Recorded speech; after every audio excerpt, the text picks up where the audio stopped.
Today, we're going to guide you through the process of verifying a vendor credit to ensure your financial records are spot on. Log into your Docket account by visiting app.docket.com. Once you're in, navigate to the top header menu and click on Expense Management. In the drop-down menu that appears, select Accounts Payable and then click on Invoice Queue. Here, you'll see a list of all your invoices. Scan through and identify the vendor credit that needs verification. Once you find it, simply click on it to proceed. On your screen, you'll now see two sections.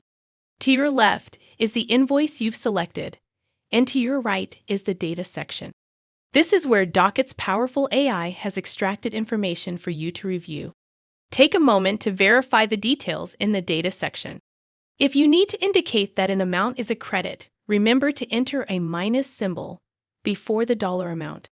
This small but crucial step helps Docket accurately categorize the transaction as a credit. Now, with the information checked and correct, hit the blue button labeled Mark as Verified, Review Next.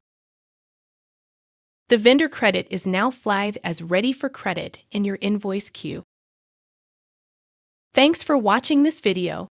Check out our How to Videos playlist to watch more videos like this.